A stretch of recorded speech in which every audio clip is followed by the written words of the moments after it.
Saatnya Anda dengar dan bicara di Pro 1 RRI Merauke, kanal informasi dan inspirasi.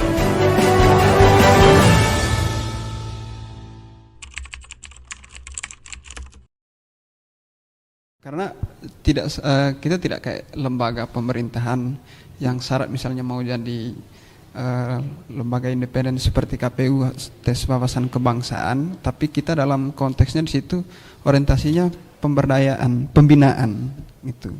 Jadi kalau kita memilah begitu artinya kalau yang mohon maaf misalnya wawasan kecil atau tidak lulus artinya kita lepas. Kalau PMKRI enggak, malah diberdayakan.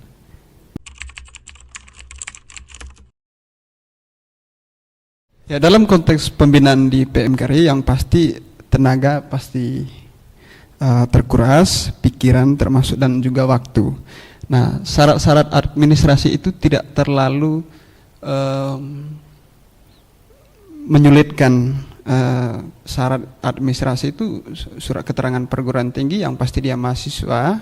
Karena PMKRI juga kalau sebelum melaksanakan rekrutmen, PMKRI akan sosialisasi di kampus. Iya. Jadi ada slogan PMKRI itu PMKRI Back to Campus, karena itu punya bidang khusus. Lalu dalam konteks pembinaan tahapan selanjutnya untuk tahapan pertama pembinaan formal berjenjang yaitu masa penerimaan anggota baru, PMKRI itu punya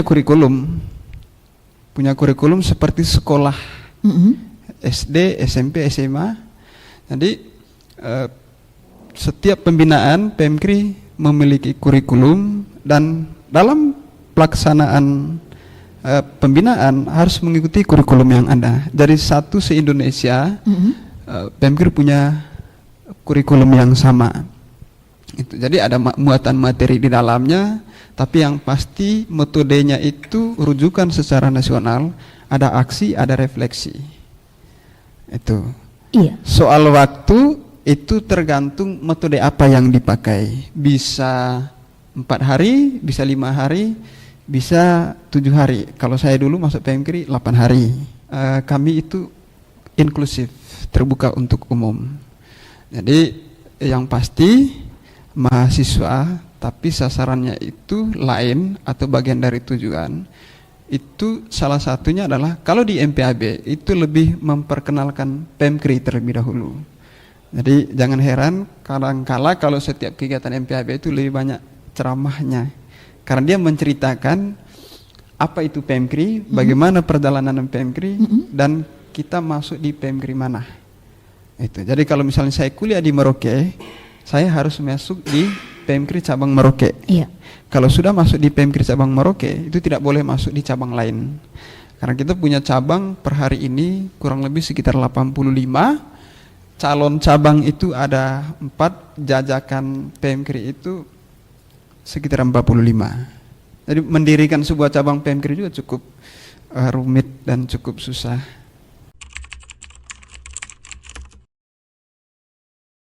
Programnya. Iya. Untuk tingkat nasional program per bidang itu ada, tapi saya sebutkan salah satu karena saya di bidang pengembangan organisasi. Jadi program saya itu program strategis nasional, yaitu roadmap peta jalan PMKRI menuju Indonesia Emas 2045. Kenapa? Karena di tahun 2045 itu Indonesia akan mengenapi usianya 100 tahun. Nah, itu masa-masa keemasan. Dari sisi tingkat manusia, usia produktif itu mencapai 70%. Itu dari umur sekitar 16 tahun sampai 64 tahun. Sisanya itu kategori usia tidak produktif. Tapi kami melihat PMKRI secara nasional, usia produktif ini mau diapain? Oleh karena itu, PMKRI merancang melalui roadmap, kami berkonsentrasi pada ilmu pengetahuan teknologi, ekonomi kreatif dan tata kelola organisasi. Jadi ke depan misalnya pengembangan ekonomi kreatif. Tahun 2045 kerangka kerja kami atau roadmap atau peta jalan, PMKRI harus mandiri. Maka setiap cabang harus memiliki pemberdayaan atau memiliki usaha-usaha kreatif sehingga cabang akan mandiri. Satu. Yang kedua adalah dari tingkat tata kelola organisasi, memang sasarannya lebih kepada kira-kira di atas 60% sasarannya ke internal PMKRI, tapi dampaknya eksternal setelah ber-PMKRI. Contoh, dalam konteks laporan keuangan, PMKRI di roadmap itu, di peta jalannya itu, kerangkanya itu, laporan keuangan itu harus berbasis digital. Jadi karena PMKRI punya website, nanti ke depan setelah Kongres dan MPA PMKRI di Merauke, laporan itu harus dimuat di website sehingga semua cabang PMKRI atau siapapun bisa mengakses. Ini dalam rangka akses transparansi dan keterbukaan. Kalau ini dibiasakan selama kurang lebih 23 tahun ke depan, PMKRI, kader PMKRI di tempat dimanapun itu sudah menjiwai, sehingga dalam konteks dunia kerja itu bisa disiplin dan bisa dipercayakan. Itu karena kemarin juga kami beraudiensi dengan Uskup, poin penting yang disampaikan soal itu. Secara menyeluruh, oleh karena itu setiap kegiatan apapun PMKRI, khususnya secara nasional, harus melibatkan pameran dalam bentuk pameran UMKM lokal. Saya ambil contoh. Ketika pertama kali kami melaksanakan kegiatan rapat kerja nasional di Toraja periode ini, itu UMKM lokal itu kami kasih ruang. Kami kasih ruang dengan berbagai macam yang ada. Intinya adalah berbasis lokal. Nah, saya masih ingat kegiatan selama 1 minggu. Jadi pendapatan UMKM lokal itu jauh lebih besar dari hari biasa-biasa yang mereka lewati. Nah, kenapa? Karena kami juga pasti mengundang pejabat-pejabat nasional. Selesai kegiatan di PMKRI kami arahkan untuk harus beli produk lokal. Apalagi sekarang kan kalau tidak membeli produk lokal tidak keren. Nah, di sisi lain kita ingin mengangkat produk lokal itu ke taraf nasional, sehingga produk-produk luar negeri itu bukan menjadi prioritas utama. Itu salah satu tujuan kita, sehingga pada tingkatan untuk Kongres dan MPA PMKRI di Merauke juga kami akan lakukan hal yang sama. Apapun kegiatannya, pemberdayaan dan pameran UMKM lokal harus ada. Baik, terima kasih. Saya akan sampaikan gambaran umum beserta item-item kegiatan. Kegiatan PMKRI itu khususnya Kongres dan MPA di Merauke, Provinsi Papua Selatan itu kurang lebih selama 1 minggu. Kita diawali dengan kegiatan internal organisasi. Nanti tanggal 7 itu ada misa pembukaan di Gereja Katedral. Di Gereja Katedral, kemudian acara internal itu sore hari di Cikombong. Itu pusat kegiatan sampai selesai. Nah, pembukaan Kongres dan MPA itu di Auditorium Kantor Bupati Kabupaten Merauke. Kita undang juga pejabat nasional. Yang kita undang itu sebenarnya ada 2. Satu Menteri Pertahanan dan Menteri Pemuda dan Olahraga. Sampai per hari ini yang paling positif untuk hadir itu Menpora. Menhan itu masih dalam koordinasi sampai hari ini. Kita masih koordinasi supaya bisa hadir ke Merauke. Kemudian nanti ada seminar nasional, itu akan bicara pemberdayaan sumber daya manusia dan masyarakat adat. Itu juga konteks lokal karena usulan teman-teman PMKRI cabang Merauke. Selain itu ada dialog publik di tanggal 9 pagi di tempat yang sama. Itu juga akan bicara konteksnya lokal.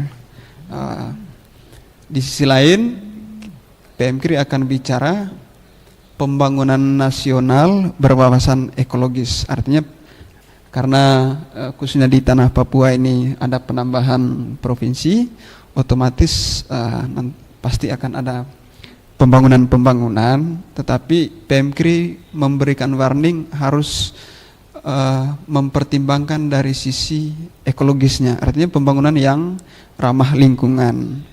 Nah, karena itu akan menjadi perhatian, pusat perhatian PMKRI mulai dari Kongres sebelumnya, bahwa isu ekologis ini, apalagi ini kami merujuk pada dokumen Kepausan Laudato Si, sehingga dalam konteks pelaksanaan kegiatan PMGRI di tingkat nasional, kami berusaha untuk apapun kegiatan. Jadi mulai dari hal yang paling sederhana. Satu, kalau kayak botol minum itu harus pakai tumbler. Yang kedua, juga ada penanaman pohon. Melihat bumi itu sebagai rumah bersama, maka harus dirawat. Jadi kalau bahasanya Bapak Uskup Agung Merauke itu, tanah yang kita tinggal ini tanah yang diberikan oleh Tuhan, maka konsekuensinya harus dirawat. Lingkungan itu tidak boleh dirusak. Peserta kita undang semua dari 85 cabang, tapi secara spesifik berapa jumlahnya nanti itu Ketua Panitia Pelaksana. Siap. Baik, untuk tema nasionalnya. Tema nasionalnya kami menyepakati untuk Kongres itu akselerasi pembangunan nasional berkelanjutan menuju Indonesia 2045. Sama seperti yang saya sampaikan tadi pada awal mulanya, bahwa kami melihat selama kurang lebih 23 tahun ke depan, kalau dihitung dari per hari ini, artinya puncaknya itu di 2045, masa keemasannya Indonesia. Tetapi manusia-manusia yang usia produktif sekitar 70% itu harus diberdayakan. Pembangunan dalam konteks fisiknya juga terhadap manusianya. Itu sehingga kami tidak terlalu melihat siapa pemimpinnya, tetapi yang pasti setiap tahun, setiap prode di masa pemerintahan itu pasti ada pembangunan. Tapi kami mengusulkan berkelanjutan, tapi dengan melibatkan manusia-manusia yang produktif sekitar 70%. Nah, harusnya harus dimulai dari kemarin-kemarin. Jadi selama 23 tahun ini adalah masa atau pada titik fase yang seharusnya bisa sudah memulai membuktikan dengan mengharapkan dari usia-usia produktif tadi. Nah, karena kami juga pernah di PMKRI pada tahun 2022 itu kami bahas SDGs yang ada 17 tujuan poin itu kami sudah bikin. Kalau itu juga bagian dari pembinaan formal, pembinaan tertinggi di PMKRI tingkat nasional, namanya Konferensi Studi Nasional. Kalau terakhir kemarin 2023 itu kami laksanakan di Bali. Kami ambil epicentrum pertumbuhan ekonomi dunia di tahun 2045, mendorong Indonesia itu harus memaksakan sebagai epicentrum pertumbuhan dunia, khususnya di ekonomi. Nah, sehingga kami akan berlanjut di akhir periode kepengurusan ini harus berlanjut. Jadi bukan hanya soal fisiknya, tapi manusia juga, dimanapun dia berada selama ia mencintai Indonesia.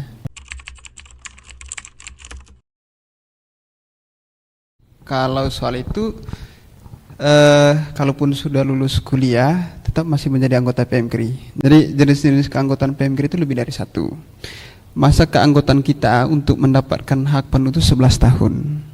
Lewat dari 11 tahun atau sudah lulus kuliah, sudah berkeluarga, masih anggota PMKRI, namanya anggota penyatu. Ya, tujuannya menyatukan anggota, sesederhana itu. Saya lupa tadi yang pertanyaan yang satunya.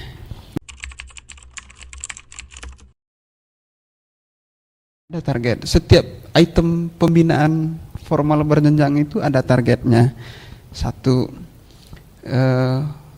kalau MPAB outputnya itu anggota muda, dia mendapatkan sebagian hak yang diperoleh, yang difasilitasi oleh PMKRI. Nah, lulus jenjang pembinaan kedua itu anggota biasa, itu outputnya. Kalau LKK, targetnya itu kader pratama. Kalau KSR dan KSN itu tamtama. Jadi diharapkan akan menguasai ilmu pengetahuan, karena kader itu kita boleh dikatakan kader di PMKRI kalau sudah melewati tahap pembinaan berjenjang tertinggi di tingkat cabang, yaitu sampai pada tingkatan latihan kepemimpinan kader. Itu. Nah, hal lain yang menarik di PMKRI itu contohnya gini. Saya jurusan keguruan, tapi karena belajar di PMKRI saya memahami belajar hidroponik. Karena itu belajar secara langsung, yang saya tidak dapat di tempat lain atau universitas sekalipun. Saya tidak memahami atau mengerti tentang ilmu hukum secara umum, tapi di PMKRI difasilitasi. Karena apa? Kita mempertemukan atau dipertemukan teman-teman mahasiswa dengan background jurusan masing-masing. Di PMKRI difasilitasi melalui pembinaan informal, proses belajar keseharian. Kalau non formal itu pelatihan-pelatihan. Saya tidak akan tahu yang namanya bagaimana cara menulis atau tanpa masuk PMKRI melalui pembinaan pelatihan jurnalistik. Itu. Nah, banyak sekali harusnya kita dapat atau manfaat atau bahasan lain itu ternyata itu benefit kalau ber-PMKRI. Nah, saya tidak akan pernah masuk tanah Papua kalau saya nggak ber-PMKRI. Itu. Jadi dulu hanya menginginkan atau sekadar mimpi melihat Papua lebih dekat. Hari ini itu saya rasakan. Dalam konteks membahas isu strategis nasional, kita akan melibatkan tokoh nasional. Untuk konteks isu strategis lokal, kita juga akan melibatkan tokoh-tokoh lokal di tanah Papua, khususnya di Provinsi Sulawesi Selatan. Maka kita undang pejabat gubernur Provinsi Papua Selatan, Bupati Kabupaten Merauke, termasuk dari hierarki gereja.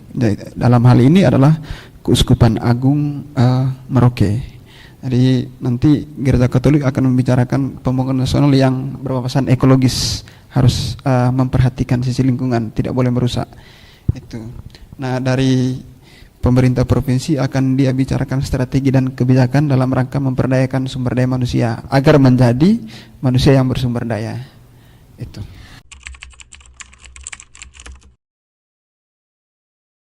Ya, ada satu poin penting di Kongres, khususnya di sidang MPA itu yang namanya Memorandum Kemasyarakatan. Itu akan dibahas semua isu-isu yang strategis tingkat nasional sampai tingkat lokal. Nanti selesai Kongres dan MPA, biasanya melalui pengurus pusat, itu akan dibawakan setiap pejabat pemerintahan tingkat nasional yang kita temui. Bahwa inilah pokok-pokok pikiran PMKRI yang disepakati melalui Kongres dan MPA di Merauke.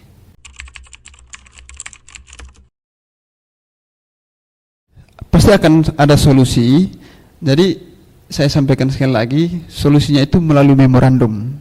Memorandum kemasyarakatan PMKRI yang biasanya itu setiap sekali dalam 2 tahun di penghujung periode kepengurusan di momentum Kongres dan MPA.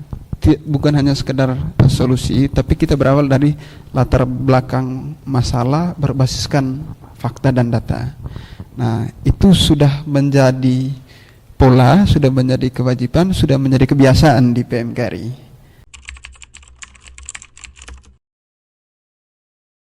Selama kegiatan di tingkat pusat yang saya tangani, dalam artian saya ketua SC, selalu tepat waktu. Iya, dari jam berapa nih Kak? Sampai jam berapa? Maksimal kalau setiap hari itu kita mulai dari pukul 8 sampai 21.00. Wow, luar biasa. Dari jam 8 pagi sampai jam 9 malam.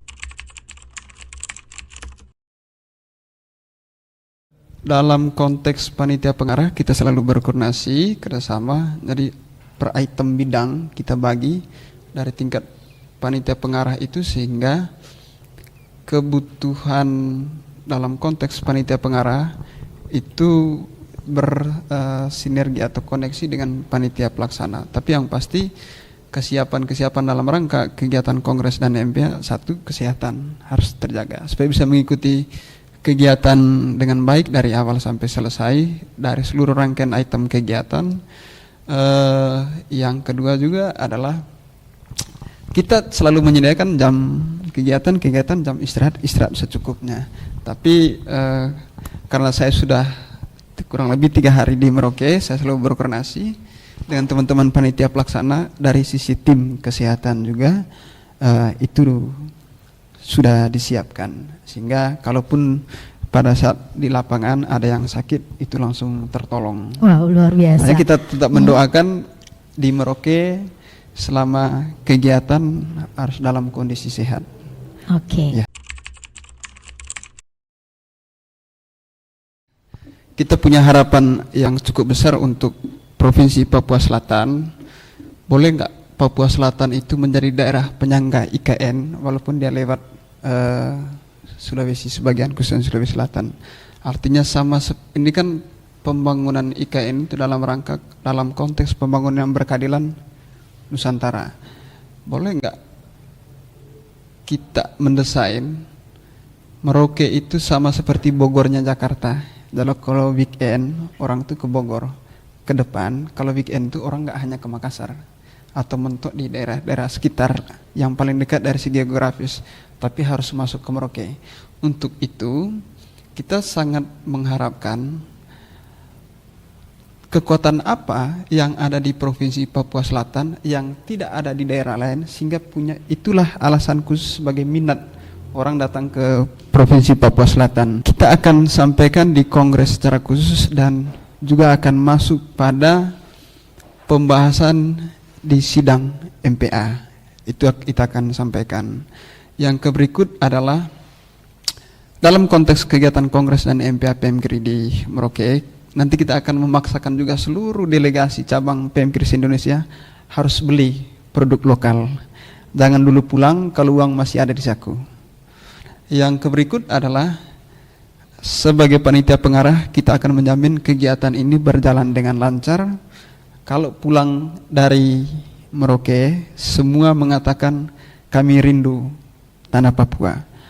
Yang berikut adalah kita juga akan menyambut baik cabang dan calon cabang PMKRI Indonesia yang datang ke Merauke, juga termasuk undangan dari tingkat nasional dan tingkat lokal. Dalam hal ini adalah undangan eksternal PMKRI. Kami menyambut dengan penuh senyuman. Sekali lagi, kami sudah melihat dari dekat untuk Papua, tapi tidak cukup untuk itu. Pengennya sih tinggal di Papua juga. Terima kasih atas partisipasi Anda bersama Pro 1 RRI Merauke.